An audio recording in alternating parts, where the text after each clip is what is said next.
Hi, Terry Fairchild, registered corporate coach and author of Nurturing the Flame, How to Carry On Your Mission from Generation to Generation. Here it is.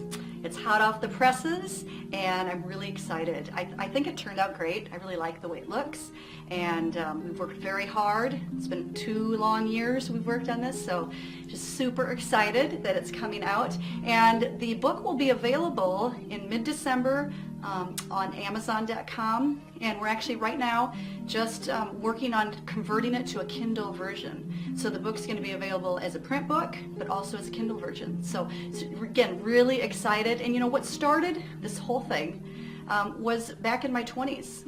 You know, I was promoted into a high-powered position, went from having 0 employees to 9 employees, and it was very overwhelming. So I was fortunate to be put into a professional development program, and at that time I was kind of bit by the professional development bug.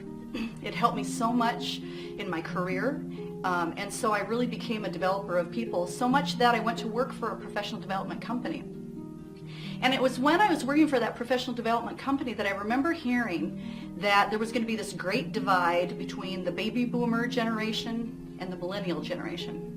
And they said that the thing that was going to help to bridge the gap with those two was coaching. And so it wasn't surprising that when I started my business coaching business and became a registered corporate coach, that I started working on those issues and seeing those issues. And I had to land on a, kind of a topic or a niche area. And so I chose succession management. I felt like that was a real need. We have this workforce shortage. In the next 20 years, 80 million baby boomers are going to be retiring. And so I decided to build my business there. So at that time when I was making all those decisions, I attended a Dream Manager seminar, and they had to write all these dreams out, what you wanted to do for your future, that your future could be bigger than your past. And so I remember thinking, I really want to learn more about my faith. And so I helped a girl through RCIA, learned a lot about the Catholic Church and my beliefs, and then I also signed up for Bible studies. And so it was during that time I was in a Bible study, it was called the Book of Matthew, that I started to understand how the church, I looked at the church and I was like, the church is a great model for succession. It's been around for 2,000 years. And as I was thinking about the modern business concepts that I teach, I thought these align very much with how Jesus established the church. And so during that process, I created this framework. This is a simple framework that people can understand. Succession management can be so overwhelming and such a broad topic, and usually it's presented in the 700-page manual, and most people aren't going to take the time to read that. So what I've done is I've distilled what I've learned with those modern business concepts and how that ties to a proven, established entity, which is the church, which has been around for 2,000 years. And so you're going to see a lot of correlations. That's what this is a correlation between those two topics. And recently I did a survey. I went out and I asked clients, I kind of wanted to get some feedback. I wanted to find out which topics are most important to my customers. And the really exciting thing was when I asked the question, what is your biggest challenge with succession management?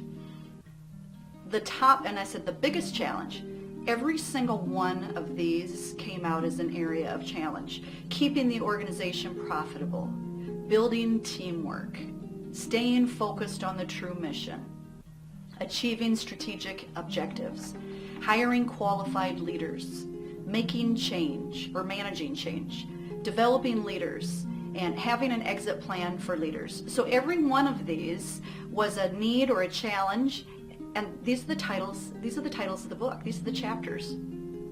The second question that we asked on the survey was, what is the biggest retirement worry for baby boomers? And there was really 3 main areas that came out: running out of money, health, and healthcare costs. And so what this said to me was that, again, the notion of planning is very important to get ahead of these areas and to make sure that that transition out of the workforce and into the next chapter of your life should be very smooth and will require planning, which is exactly what we talk about in the book. And the third area of the survey that was mentioned was, I'm interested in how business and faith principles are connected to build a framework for succession management. So 68% said yes, they're comfortable with intertwining faith and business principles, and 32% said no, I'm not interested. So this book is not for everyone.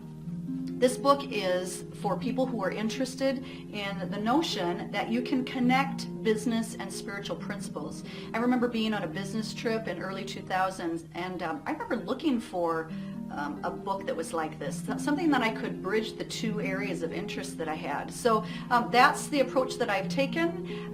It will help you to simplify the succession management process. It's going to give you a 10-step framework that's easy to follow.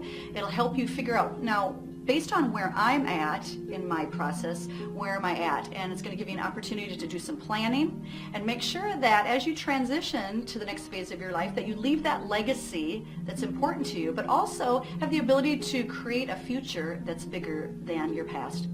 So this is going to be available in mid-December, but the good news is I purchased a number of pre-order copies, and I'm going to be giving them away free next week. So look for an email from me and get your copy of Nurturing the Flame, How to Carry on Your Mission from Generation to Generation.